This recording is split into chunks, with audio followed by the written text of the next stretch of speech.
All right, you hear me, right? I can. Let me wait just a second.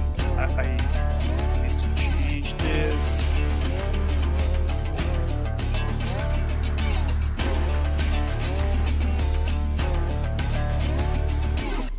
All right.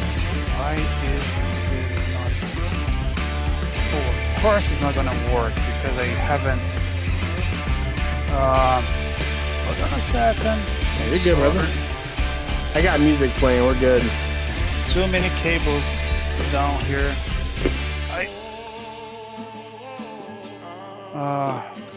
I need to improve my cable management. Yeah, I bet. I'm still setting up my new place, so please disregard any mess. There you go. Yeah. There you go. Still trying to find a good position. Lights are not ideal as well. So Yeah, that's pretty good. I like the black. I like the background. The background. The couch and the light. The window. It looks great already. What I found, this room is not white. Get in there, analyst, and close the door. Are we on? Yeah, we're going. We got music in the background pretty loud though. We're just now getting started. We'll see if he's up. I don't know if you've seen it, but I put together a quick little simple here. Yeah. So, all right, analyst. Just so you know, you've only got. I'm gonna read it here. Before I move it over to you. You've got just chatting 2, just chatting, and be right back. That's it. That's the only 3 scenes we're gonna be playing with. We had it just starting, but I already used it. So I'm moving it over to you. Got 2 or 3 simple scenes. Make sure you check your headphones, check the sound, do all the good stuff.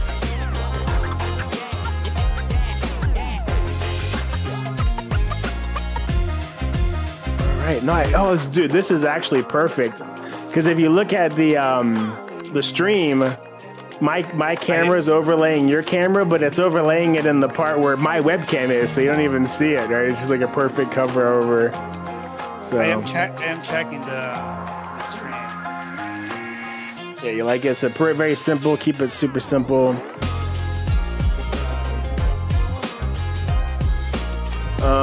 Here, I'll send you a Chrome tab. All right. Okay.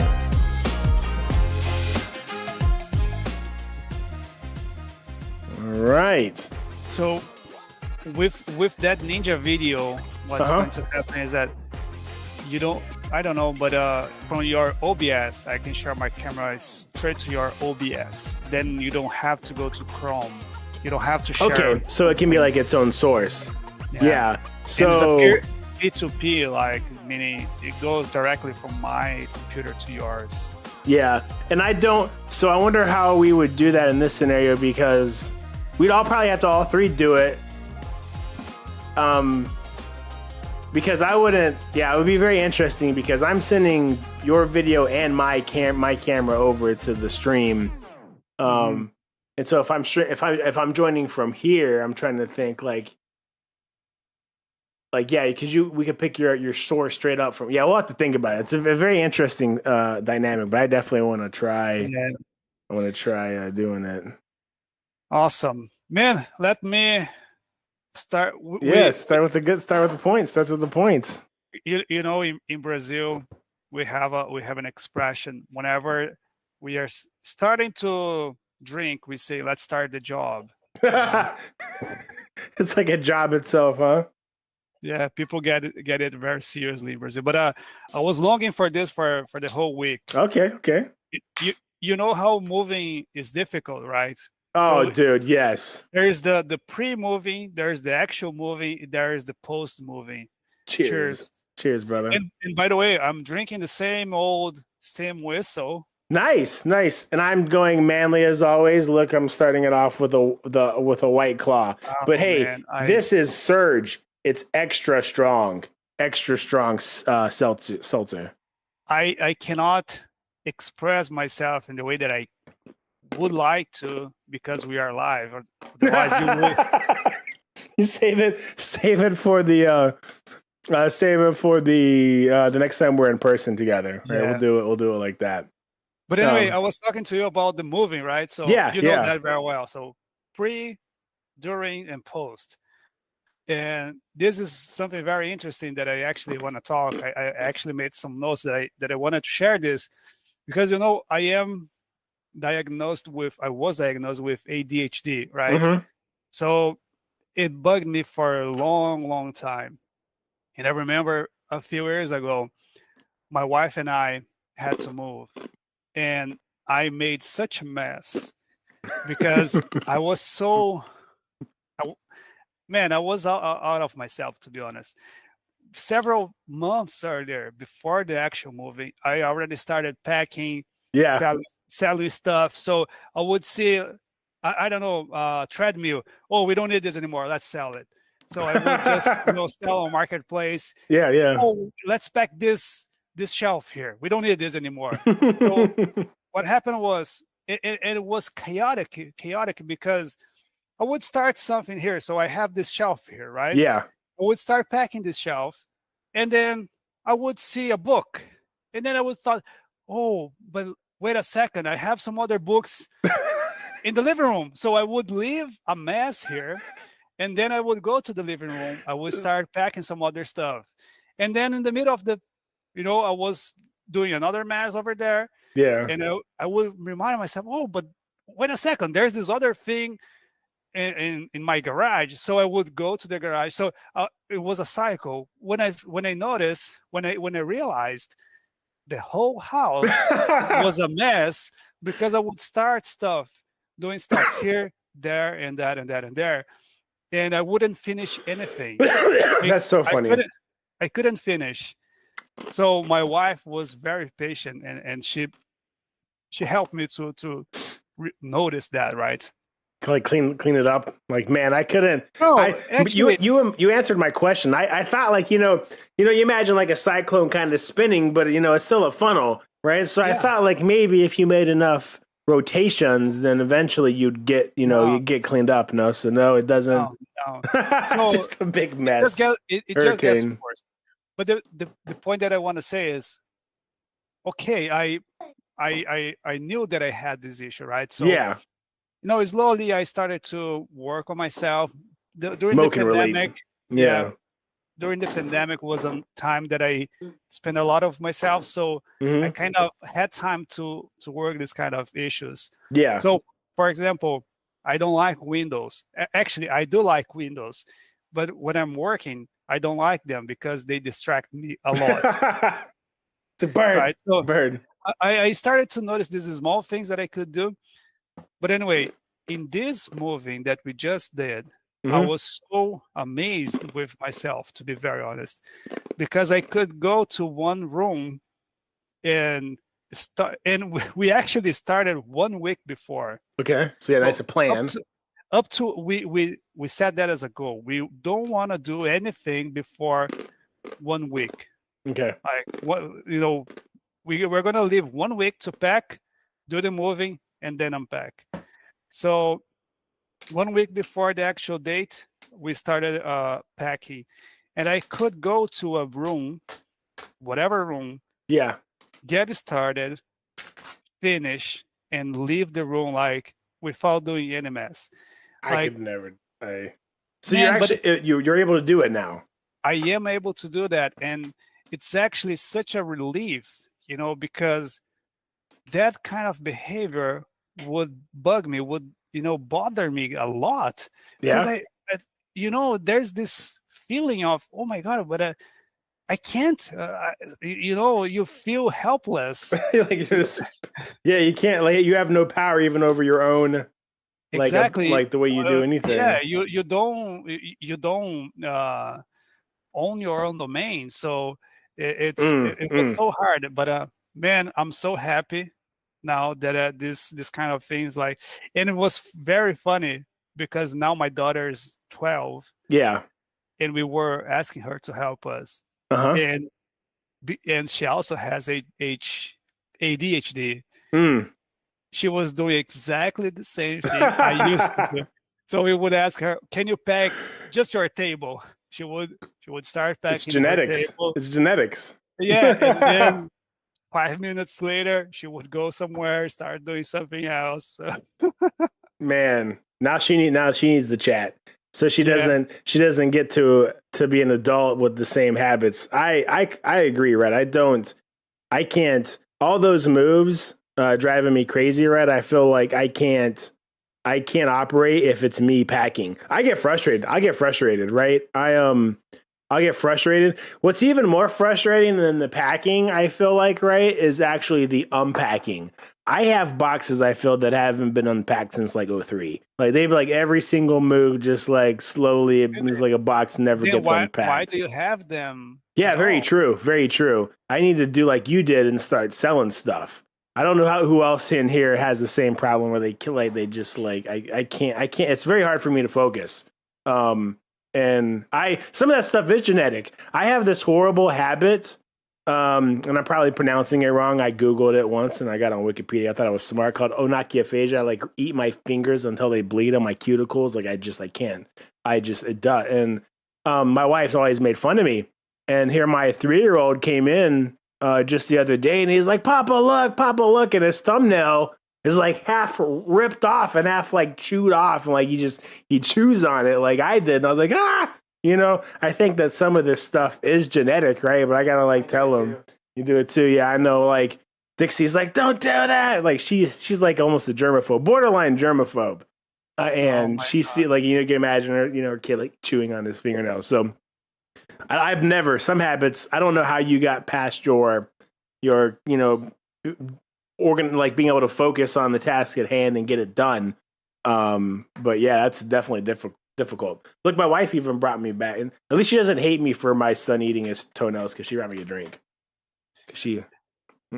Oh man, I bite my nails, not to a point where it's gonna bleed. I used to say to my wife that I don't like to waste time cutting, so I just bite. That's a great excuse, right? I love that one. Yeah. But everybody has these small habits, right? My wife, she scratches her leg, Oh yeah. She likes to hear that noise on the clothing, right? So especially like jeans, when she scratches, like makes a noise that she likes. But my daughter and I, we don't like that noise. So who in the chat has who has in the chat? What do you guys got? Any weird things that you enjoy? I know there's got to be some. I know there's got to be something that you guys, there's like a weird habit. I think it's just common nature, right? There's so many flaws. I think it's natural. Now's the time, right? People accept all that stuff. People think it's cool to have, individual quirks and stuff. I definitely try to like. Yeah, and so many. Probably I'm going to lack in vocabulary to express this, but not. It's behaviors, right? Yeah. Everything is behavior, but some. No, just leave it that. We haven't had enough drinks. Hey, I want to dive in though, right? I'm going to grab out my Excel. We talked about this. We wanted to have some structure and some form, right? So one of the things that was been brought up quite a few times. What is this?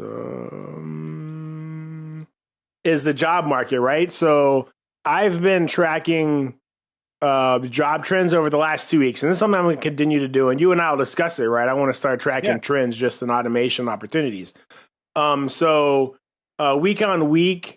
What we're seeing is compared to the last time we had this conversation, I gave you the numbers. Last time that we'd had this conversation, I pull these job postings every week. Every single week, I'll go in and I'll get a snapshot of what the jobs look like for the last week and what the jobs look like in the last 24 hours, right? Because I want to kind of see what rotations happen. And so for the new jobs that were posted for process automation, like when I search for process automation on LinkedIn, when we talked previously, there were 5,000 new opportunities for that week. It's been 2 weeks since we had the podcast, but there were only 3,000 new postings for the last 7 days. Is it in the US only? I do a global search. I don't put any filters on. The only thing that I do is type in the word, right, and search, which I think even those numbers are in flux, right? Even though it went down from 5K to 3K over the last 2 weeks. A lot of that's like you'll see jobs in there for weird automation that have nothing to do with process automation, right? It'll just be like automation. So I think that the numbers are much lower, and I'll probably do some research. But if I look just for RPA, right? If I type just RPA jobs, the postings are miserable, right? When we talked, there were only 45 new postings in the last week for RPA. Last week, there were only 31. So a dip in over 10 to 12 jobs. There are actually more jobs. If you type in UiPath than RPA, you'll find more openings for them. But it's weird because some of those were spots opening at UiPath specifically, right? So Yeah. what do you think? Doesn't seem to be a lot of change in the job space. Have you seen anything interesting on LinkedIn through your research? Yeah, not on the latest weeks, but I agree with you, and I feel that the market. This is my personal feeling, right? But it seems to me that the market, the market is kind of pivoting from RPA, core RPA to automation, right? Oh, dude, you're teeing me up for our. We haven't talked. This is completely on progress, but you're teeing me up for our segue. So I love it. Continue. Exciting. Yeah. Continue. Because I've been monitoring UiPath, our automation roles, but specifically UiPath, right, for quite a while. So I have several alerts, and I specifically look for UiPath most of the time. Yep.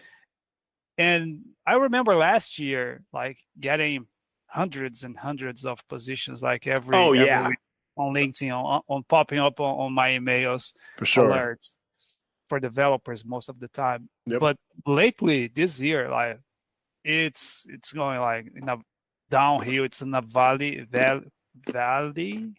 Mm-hmm. It's down. It's really down lately. But when you just said like if we search for automation, like the automation itself, like it seems to have a pretty fair number, right? Yeah. So, but that's sort of been the case though, right? It's always been, nobody knew what to call these, like when companies were looking for people to hire, right? You know how it is when a company goes through a hiring process. You have to have like a title, there needs to be a requirement for a position. And for all of the years that I can remember, it's always been weird, right? It was RPA engineer, bot engineer, process automation. It's definitely been a lack of consistency. And I think that plays into this. So I don't know if you've heard this, something that just came out recently. I saw in the last like 2 or 3 days. So do you know what they're called? It's no longer RPA anymore. It's no longer RPA. Do you have any idea what the new acronym that encompasses all of RPA plus even some of the tools? Is that related to the agentic? That's even encompassed in this. It's encompassed in this. Yeah. Really? I'm gonna pop it up. I'm gonna pop it up for the stream to see. So you're not gonna see it at first, and I wanna see what their thoughts are. And I'm gonna see if they're ready to hop on. So here's the actual picture that I saw online that kind of represents it.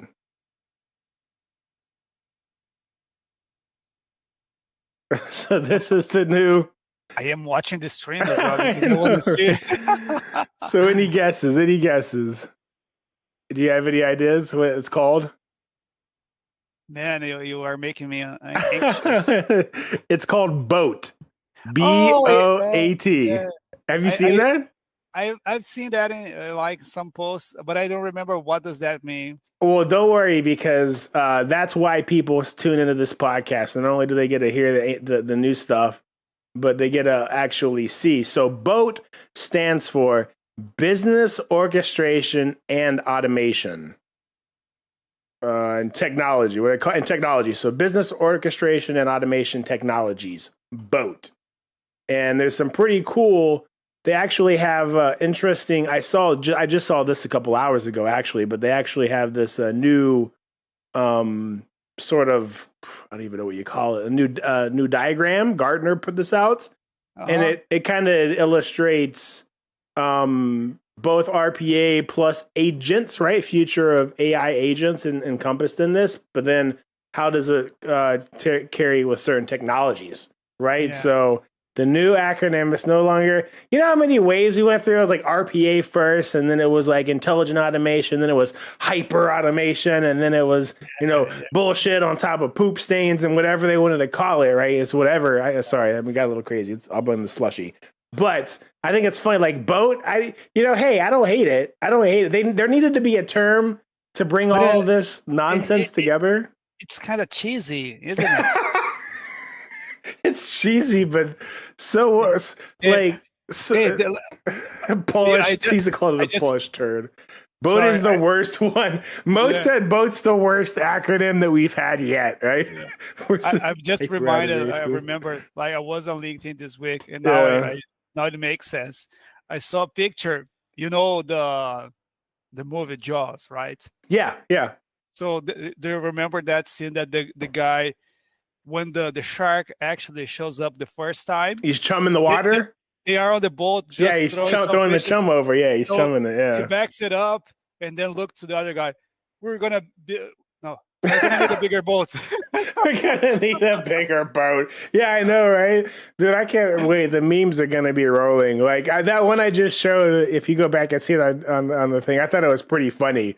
I don't even want to think about it. It was ridiculous. But boat, I don't hate it, but I'm kind of in the same. I can't even say it. I was about to say I'm in the same boat as Mo, but that just sounds stupid.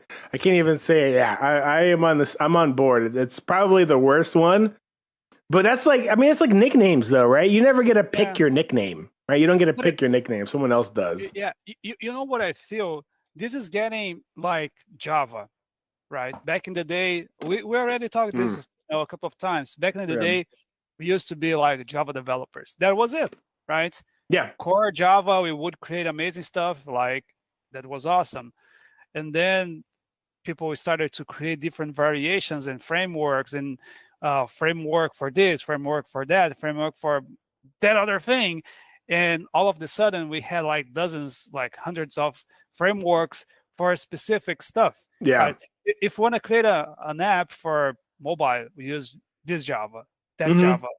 Yeah. So true. You are no longer a Java developer. You are like this framework developer, that other framework developer, or business analyst, or whatever specialist, right? In that area.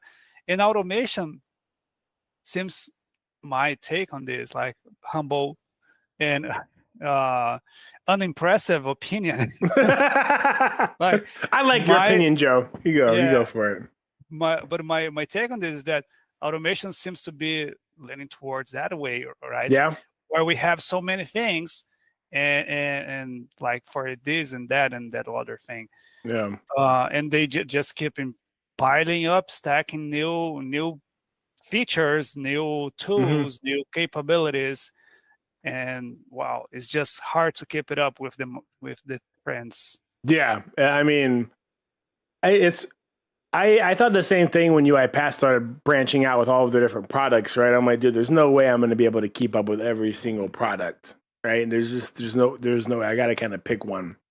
And I see them leaning heavily into a studio, right? Because I feel like their web solution is something that they continue to say is sort of front facing, and they're going to push changes there first and then trickle out everywhere else. So I feel like this, since we're kind of talking about it too, I might as well go ahead and drop the announcement, right? When I had one announcement I wanted to make on the chat, and that there's only like 2 people that even are aware of this, and you're one of them. Because you're a close friend and I let you know. But I'll be posting about this on LinkedIn next week. But I happened to get an opportunity, and I was picked up to speak at UiPath Forward in Vegas this year. So not just for one portion. Appreciate it, Joe. Appreciate it. One for the tech forward day, the tech portion, tech ed, and then also for the customer journey portion. So I'm excited, and part of the reason I let Joe know is because my session is about the death of RPA, right? And even though I'm doing it as a joke on that term, I think boat's a perfect example, right? I could make a joke about boat. What killed RPA? The boat. The boat killed RPA. Yeah. So. Yeah. Was struck by a boat. I'm gonna do that. I'm gonna have GPT make me a video of that. So Yeah. definitely. If you use this expression, I will charge you copyright. Right. I have my 3-year-old trying to do his best Jack Nicholson Shining impression over here on my office door. I think my wife, she might have fell asleep because she was up late working yesterday. Really? The life of a army officer. I tell you what, dude, I don't miss the military days. But Joe, so we gotta identify some people that we want to try to bring on the show, right? We already know one. I think number one on our list, you and I both agree, is George, right? We want to speak with George. Yes. He just recently, if you're not aware, George Roth is the godfather of document understanding. He basically helped assist UiPath's ascendance into dominating the space, in my personal opinion, I believe, because they acquired his DU technology. He gave us a great breakdown in that history, Joe, right? In Seattle, he talked about where the company was, and he even he got down into the nitty gritty and explained taxonomy and like the architecture and what models worked and didn't work back then. So he was running the company that UiPath acquired, and then now it's their DU product. And now with obviously DocPath, it's evolved into something completely different. But I think he's a pioneer in this space. I don't think he'll ever leave this space. And I definitely think, when it comes to if RPA is dead and AI is the new topic, if there's anybody who might have some insights, it would be him, right? Absolutely. Yeah. Yeah, he's so like full of knowledge, man, like, right? He is the kind of guy, when he opens up his mouth, you just shut up and listen, right? Yeah, he does. You do. That's the best thing you can do when he's around. Just shut up and listen what he has to say, because for sure you're going to be learning something. He is the kind of guy that deserves all the respect. Yeah, maybe even more. Yeah, because what he did, it was not ordinary. Like, was something really outstanding. Yeah. Like, really, like, his session was by far the best. Like, the best for me, the best in the summit. I think so. Because he, not only did you understand sort of, there's nobody that can bring the level of context and awareness around what's going on like he can. And there's one thing that I've learned throughout my career and working in high tech, right? Even I think in the military kind of teaches you this, is that if you want to understand if a person is an expert in a certain field or a certain topic, just listen to them explain it, right? If you're not able to explain it to where anybody can understand it, then you're not an expert in that field, right? You don't know it well enough to be able to break it down to somebody without any knowledge can understand. And he has this way of sort of like storytelling and like being able to explain it. And I see you had a thought. So what were you thinking? Yeah, I kind of disagree with you. Respectfully. Yeah, no, go ahead. I love it. Let me hear because see, knowledge, having knowledge is different than sharing knowledge. Like, many people have the awesome skill set of storytelling and sharing knowledge. Yeah. Many people are able to translate extremely complex topics to lame, verbiage that everybody can learn. But not everybody, even though they are highly skilled and technical or intelligent or smart, whatever, not everybody will be able to share the knowledge to lame person. And I have a funny story. Like, I used to work with a guy, and he was the smartest guy in the room, but he was the toughest guy to work with because he didn't have the patience to explain. So I would ask him, but I'm a humble guy. Like, if I have to ask, I ask twice, right? So I would ask him, "Oh, how can I do this?" He would, just look at me, like, make the face, and I would just say, "Man, listen, it's me. I am stupid guy. Just explain to a child, and Yeah, then we're yeah, yeah, good. yeah. Yeah, no, Right. so hey, there's I think that it's one of those things where I think we both agree, but sort of maybe our definitions and terms kind of make us have intersecting thoughts here. But the reason that I high performance, low trust classic, right? No, I understand, dude, because there is somebody who, and I'll say this, right? He's still even today. He probably come in here and whoop my ass, right? This dude is a beast, right? He probably should have played like D1 football. His name is TJ. I'm not going to give any more than that because I love and respect this. He's like my brother, cable toe, if you understand what that terminology means. So anyway, he was the same way. I worked in technology. I worked in tech in the Army, just like I did now, and we work with like Cisco servers, setting up networks, all sorts of cool shit. But anyway, there is this guy named TJ, and dude, he was brilliant. The guy could open up servers, set up networks, troubleshoot any kind of problem, and he was amazing at what he did. But the problem is in the military with these technical teams, right? When you kind of get deployed or in these different situations, you're talking about like a 5-man team, right? It's very tiny, and like if you don't have the knowledge to get it done on that team, like you're just done. Like if something happens and you're in the middle of Kuwait in the desert and your brains like you're not intelligent enough, you're not experienced enough to keep your systems up. Like you're like trying to figure out what, like you're just done, right? You're of no use.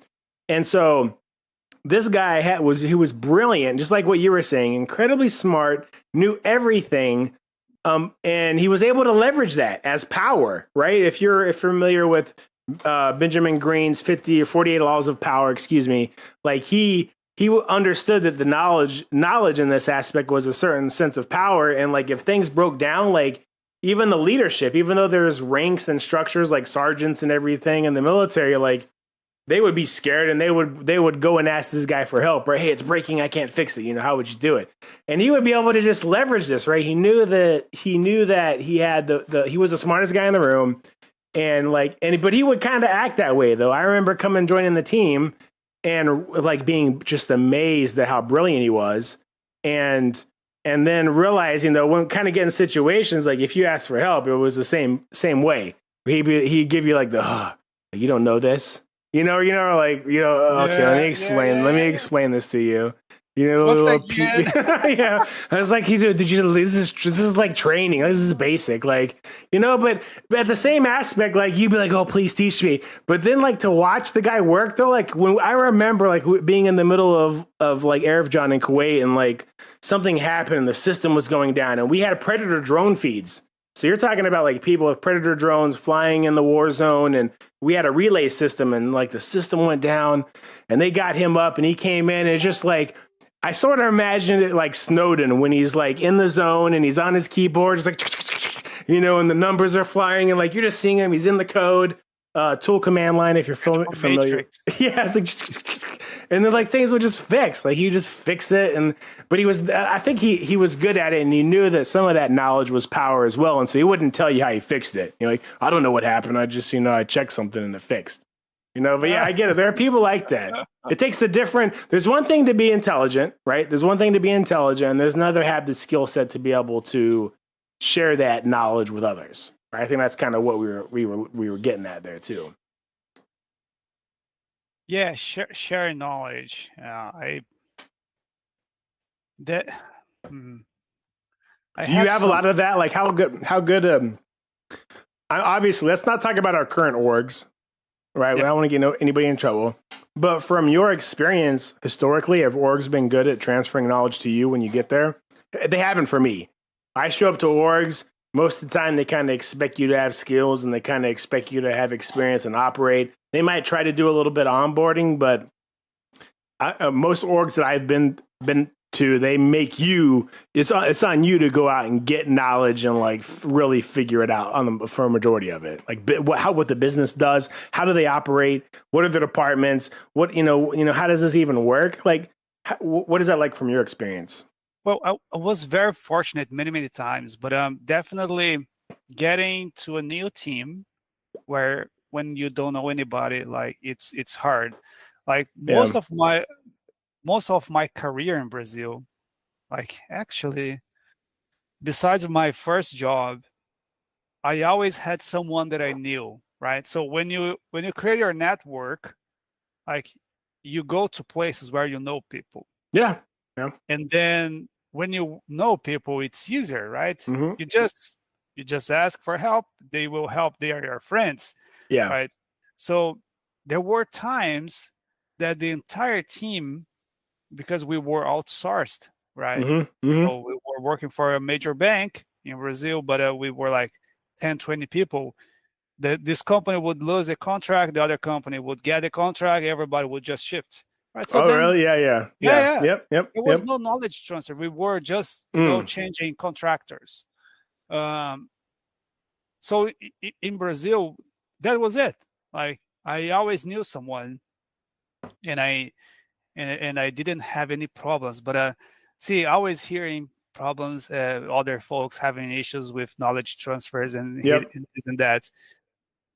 When I got here, like I experienced that, right? I didn't know anybody. I didn't have any friends, and getting to a place where I don't know what I'm gonna do and I don't know Mm. anybody, Hmm. extremely difficult, Yeah. because then you cannot rely on people anymore, Mm. right? Mm. Yeah. That's You very true. There's just so much they may share with you, so it's up to you to go after the knowledge. Yeah. No, I that's, But it's I, probably not everywhere like this, right? yeah. But I had to, but luckily I am a self-taught guy in many Mm. different ways.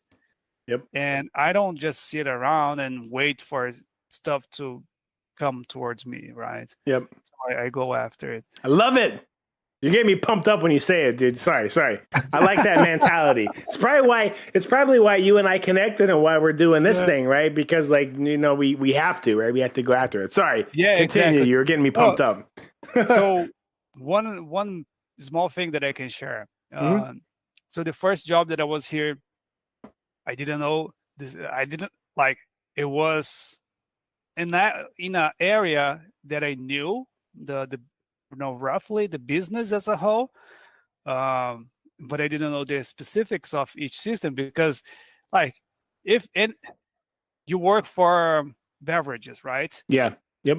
Spirits, beverages, Yep. beers, Hmm. whatever.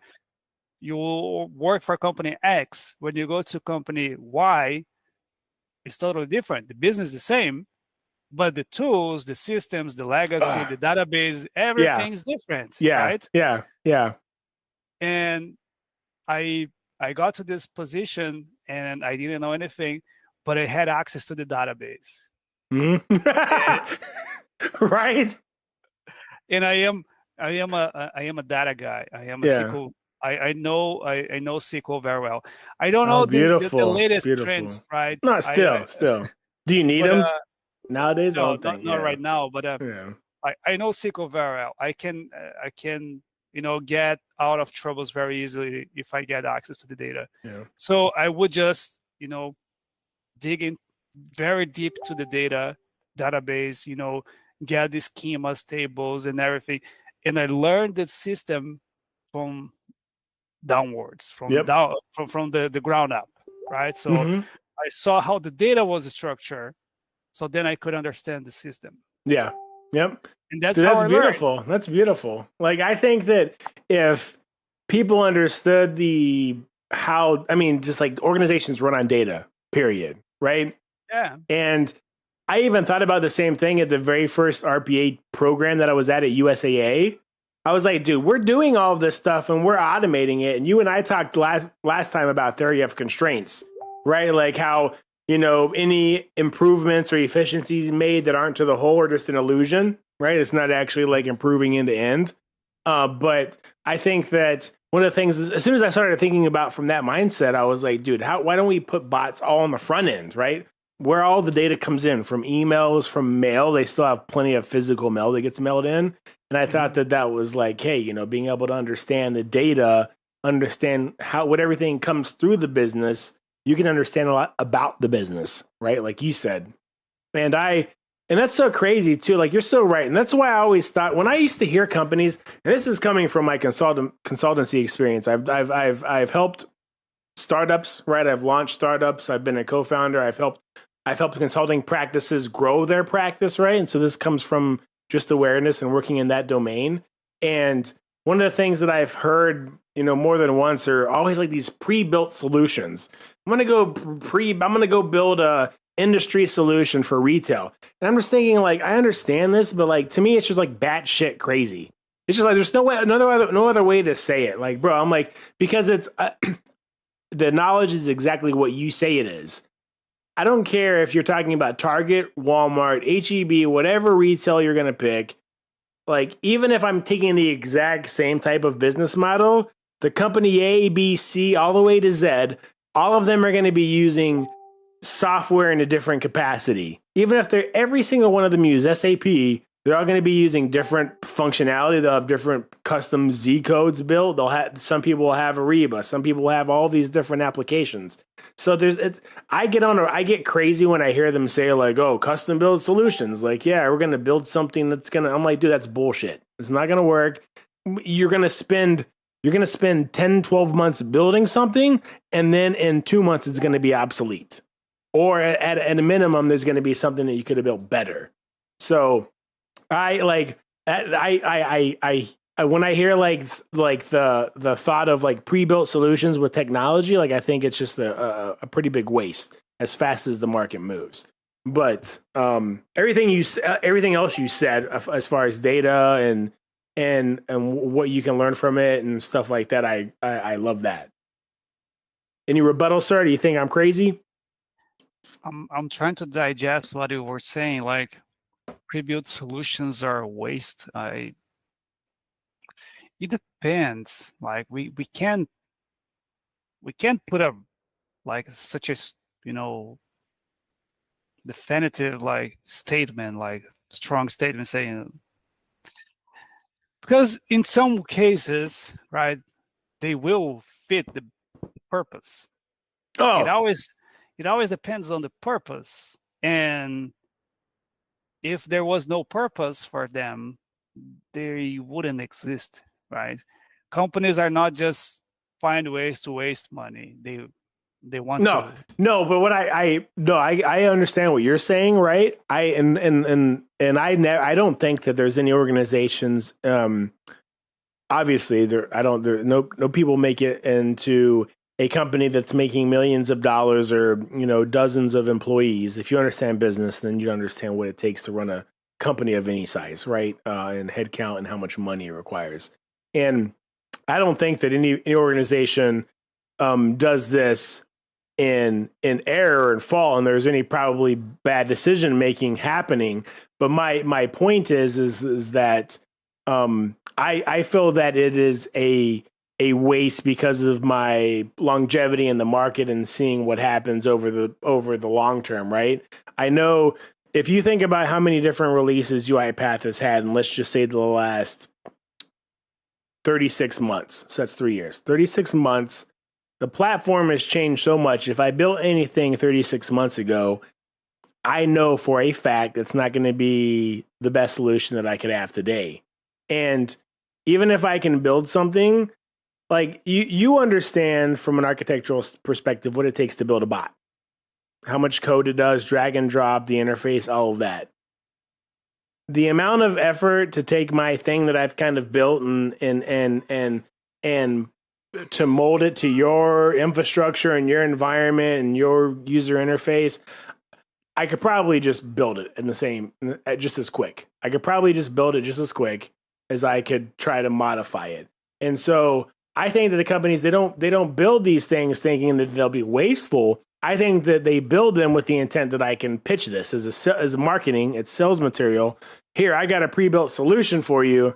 Let me get your business. At the end of the day, though, they're not going to use that. They're going to still probably build from scratch. They might use maybe part of their library, but I mean, you've been in the consulting space.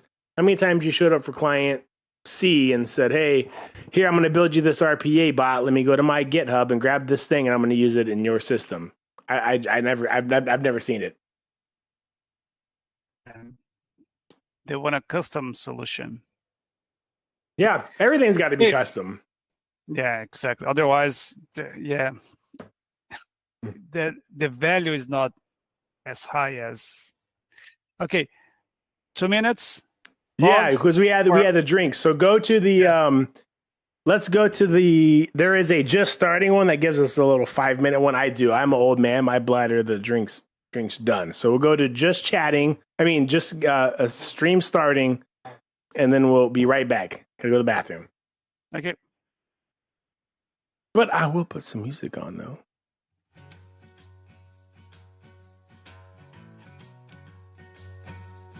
How's the sound been? Good? Sweet.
I see you over there bopping. I am listening to the streaming. I like the song. I love it too, man. I love this track. It's gonna be consistent. You're gonna hear this one in the videos when I do the YouTube videos. It's gonna be one of my themes. I have one of the teams. I like the style. Man, and I have to tell, I was watching our video today. Seriously, like I was talking to my wife. So I know it's still amateur, right? Yeah. I know you are not a professional, but man, I can see how much work, how much effort, how much time you put into this video. Like it's clear, like you thought and I when you release the first the montage, spoiler, the first montage. And I would see like the videos, like the one you on the apple trees, like with the white shirt, and then some other ones. And now on this episode that you launched, I saw that. Oh, now I see. So I made a connection. Yeah. And the story that you are telling a story, right? Yes. You are not just, oh, here's the summit, here's what happened, here's my take. That's it. No, you are creating a story. Yeah. And in the end, I was, oh wait, it's not done. I want to see the end. Right. I'm trying to do this. Right. I feel this. That's why I love YouTube. Right. It's just a platform that you can create. Right. And I wanted to share what it's like to go to the summit in my own manner. You know, you and I have talked to this. It's like the podcast where we're doing this. We want to do things in our own way. And that was the whole thought in the video. And I have a bigger story, a much bigger story, you know, and I'm not even going to tell you, Joe, as much as I love you, I'm not going to tell you what the story is behind it. Don't tell me. Until I bring you in. Yeah, I want you to see it. So, but no, I think I appreciate that, and that's what it was. Right, I'm trying to like build on it, and I this is not some. This is and you're here, right? This is not your first UiPath MVP award, and so this is like a journey for you. It's part of your story. It's like chapters. It's not just a page, and so that's what I want this to be, right? And there'll be more events tying it into. Yeah, he does, right? No, I love like the community group. I love it. And I think that I just these videos, they won't make themselves. I'm passionate about this stuff, and I appreciate your feedback, Joe, as somebody who's a peer and somebody that I respect.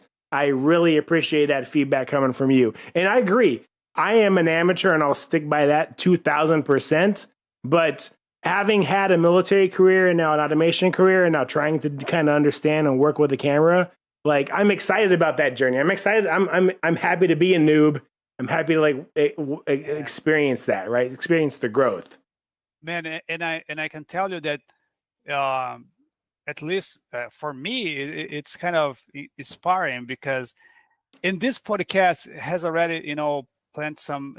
I am already getting the fruits of the collecting. This is an expression in Portuguese, right? Collecting. No, I love it. No, I love it. So because like, yes, I see. I might be. I might seem like you might see me as a extrovert person, right? Mm-hmm. But I'm not extrovert. Like I'm kind of. Let's hold on, right? Yeah. I don't talk that often, and I don't like to. Not at least the few years I've changed after the pandemic. I've changed a little bit. Sure. So I hold a lot of things to myself, and I don't like to post on social at all. I don't have social other than LinkedIn. And yesterday, I got an email from LinkedIn. Oh, it's 14 years. Nice. Been with us. So, and I thought, oh, this is a good thing to share. So then I shared, and while I was sharing, I was thinking, well, sharing this kind of thing wouldn't be a thing like before this podcast, right? Yeah, yeah. Because I am already exploring this side of sharing on public, right? Which I didn't. I get it completely. Yeah. Yeah. But man, see, back to you. Like, oh no, your video, like, just let me know when you are releasing the next episode. Definitely. And believe it or not, like, you're gonna be a part in it too, right? This is gonna be a longer story, and that's what I wanted to do. I wanted to create some excitement, do something different, but more important, you said a word that like it struck a chord in my soul, right? And it was inspiration, right? And that's what I want to do. There's a lot of information and data out there for people about RPA, and there's so many people that will educate you about the tool. I want to be people, and I want to inspire people to just be in the field, right? I want to inspire them to kind of like do this kind of work, like you and I do. It's provided an opportunity for me and my family, right? And I'm sure it's done the same for you. And I think that people should consider it, right? And if it doesn't interest me, or I can't build the powerful piece of information or data and present it to somebody in a sit down and here, look at the code way, then I'm going to do it in this way. Right. And so that's what I did. And I appreciate your feedback. Like, and part of me is like, man, you shouldn't have said anything, because every time people say this, it's just like gas, man. It's like, just like fuel. And I'm stashing it, I'm getting pumped up. I'm like, dude, give me some more gas. Cause I have so many more. I have such that concept in the orange case. Like, that's like this whole thing. If you've seen the movie Seven, what I'm saying, if you've seen Pulp Fiction, what I'm saying, what's in the box? If you've seen these movies, then like this is coming from something, and you got it. There's a story that's just starting, and I'm going to be a noob, and I'm going to wait and try to, build on it and deliver it. But I appreciate your feedback most of all. Yeah, I'm still wondering, not so much what was in the box. I saw the orange box there, and I thought, okay, he's just holding the camera there, but yeah, well, what's in the box? But what struck me was when you got to that house, So, okay, what happened that, Yes, led yes. you to the house? Like, what happened there? Oh, that's great. That's great. Perfect. Perfect. That's paid off. It's paid off. Oh, dude. See, Lance has got it here, right? I'm not gonna give any teasers, but he said my story is more like momentum, and this ties into that because that's the same. There's gaps in it, and there's Easter eggs. You'll look back and you'll be like, damn it, there's things in there. Even though I'm amateur, right? There's things in there that mean something. But anyway, Yeah. Joe, it's the top of the hour. I can't believe we went through a whole hour, dude. It feels like we just got on here. We have so much to do. We have so much ahead of us. I want to get first of all, we got to get our list, the people that we want to get on the show, right? We're just getting this momentum now. I have somebody working on this overlay, and so I'm going to have a custom one made just for you and I. And they're going to make us a little Bots and Beers logo and colors and all that. So this is just this is the staging area. We're going to build on this. But I want to make sure that we get that professional look. So when we get people like George, on here, that, it's polished. But listen, what I can see on the stream today, it's very, very good. Like like the way the aesthetics, like, it's awesome. And it's Great. just put a third camera there, right? We just need a third camera. There we go. Like, of course, the guest is going to be on the bigger screen. Yep. So we are going to be on the side. And that's it, man. We can talk to George. I would love to have him. He's an awesome guy. And can't wait to have this conversation with him, right? Absolutely. I think we'll have a bunch of interesting people. I want to go full spectrum. I want to get people that are as seasoned and experienced as George, and then I want to go and grab some people who are just getting started and understand what their perspective is like, right? What is it like to be somebody who was a computer science graduate and you're coming out of college and now you're getting into the space, right? So I think, I'm sorry. No, you go. No, dude, you're excited. Go. No, I want even go beyond tech knowledge and talk to folks outside, right? There's a guy that I met a few years ago, and this guy made a whole series, like a show, like a audio series. He made a story, like, it's amazing. Like, there's no video, right? It's just sounds, but it's kind of Star Trek story. So he has all the characters, and he and his friend, they made all the sounds, like all the voices, all the characters are just the two. Like, sometimes there's a girl, his wife makes the girl voice. But, man, this guy is like, his work is so mind-blowing. He was on Apple podcast first time for a long time.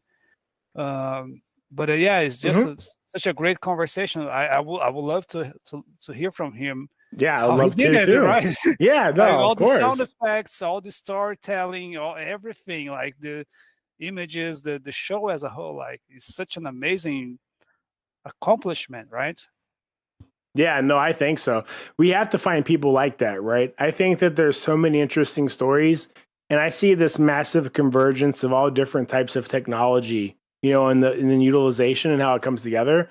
So I can't wait to find out people who you're interested in, right? And there's people that I've seen, but I think the beauty of it is understanding how visions come together, right? How stories come together. And like you said, to start off this episode, how knowledge comes together, right? You could be that guy who doesn't want to share knowledge and say, hey, how'd you do it? Or you could be guys like me and you who are trying to share knowledge with everybody, right? And how do we share even more knowledge than what's in our brain? We go grab people who are experts and have done really cool shit in other areas, exactly. And we help them, bring their condensed information here. So I love it. So I had this thought too. I want to start cultivating the people that are here and supporting us, because even just seeing people in the chat, it pumps me up. And you came up with a good idea when we were talking 2 days ago, prepping for this session. And you said, hey, what if we offer a beer or some beers to people we have as guests on the show, like people that we were interviewing? And I thought that was a hell of an idea. right? I said, hey, why don't we do that, right? That would be a good like peace offering. And I thought, hey, after we hung up and you went back to work, I thought like, shit, why don't we do that for people that are watching our podcast? So that's what I'm going to do. I'm going to start, I'm going to look up on the app, what is it? Uber Eats, or I think what Uber Eats killed DoorDash. I mean, not DoorDash, Drizzly. It was an alcohol or drink service. So I'm still going to be able to do the calculation, and whatever it is to get a 12 pack, whatever that cost is to get a 12 pack delivered to somebody, I'm going to cash app that person from our chat, whoever's in here hanging out, and I'm going to give them free beers so they can enjoy it when we watch the post. Yeah, go ahead. There has to be some context. Yeah. Right? Oh, we're going to, I like it. Oh, let's join the show and get a, free okay, beer. I like it. Like we have to think this thoroughly, and then maybe the people online can help us out. How could we make this a fair win? Like, yeah, because we cannot afford to send beers to everybody, right? Yeah, no, there's only one. So how could this be a fair win? Yeah, somebody in the chat said, you can't do that. He said, I live in the middle of nowhere. We'd have to send him horseback to Lance Bub. If we wanted to get beers to Lance Bub, apparently we got to do it horseback. Inviting all my friends to the neck to get free beer. The British send beer to India, right? I think we can send beer to some. There you go. If the British send beer to India and we can't send beer to Lance Bub in 2024, then we got a problem. Amazon's got drones, right? Our technology. So that's it. If we can't send the beer, we send the gift card to buy the beer. That's the thing. That's why I said Cash App, right? Because I can, if you want to use it on beer, some people might not drink, right? I just want to support everybody, right? So I'll send them the equivalent. I don't even have to send beer. So Lance, I don't have to get beer to your house. As long as you have a payment, like a Cash App, I'll send you cash and you can order your own beer. I'm just letting you know that I'll send you the equivalent of what it would cost to get beer delivered, right? Cell phones don't work here. I don't know if cell phones don't work here. I have no idea how you're watched right now. Maybe if that's a good one. I was gonna say if cell phones don't work, and if you have me on your TV in your living room, I'm gonna just send you a beer. Like, I don't even know how you did that. He said Elon. Oh, he's got Starlink. Okay, that works.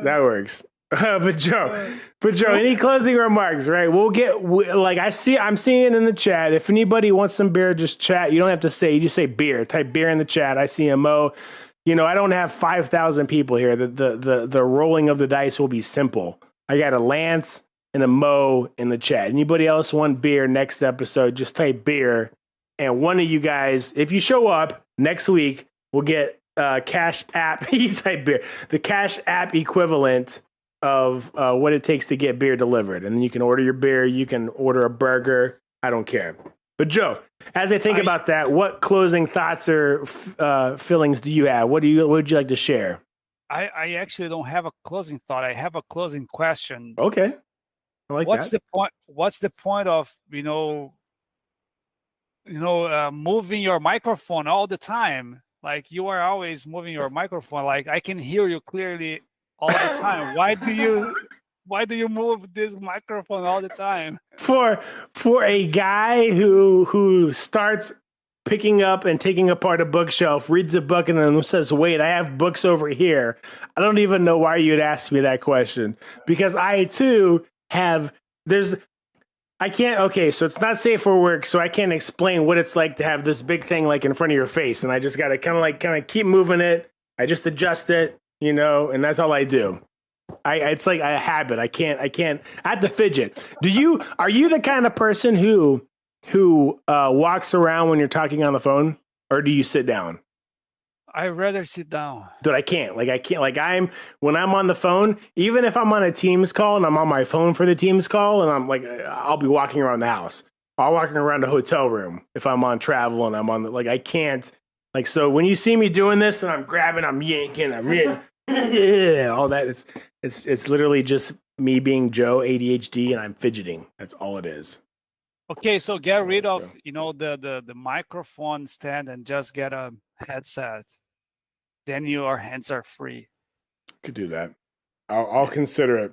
Or maybe a stereo stand, like something that you put on your table. There's no moving, because this is one of the things that I found, right?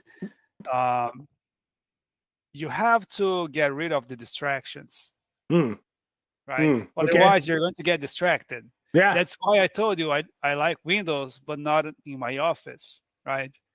Otherwise, I get distracted.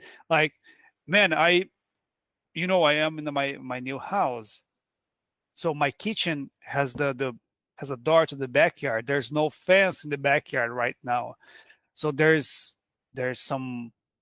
It's not woods, but there's some like pretty tall weeds, right?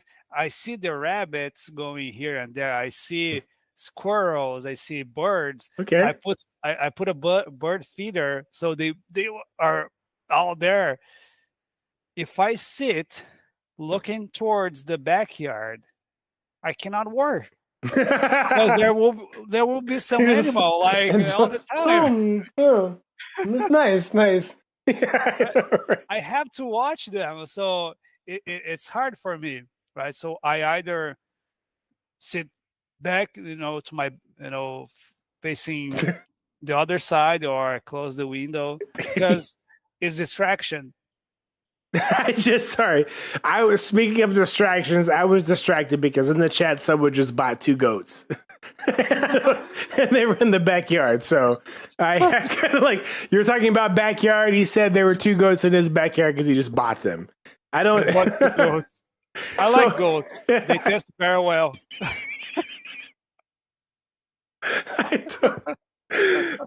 Maybe it's the long day, or maybe it's this the sip it margarita that my wife bought, but I'm feeling it.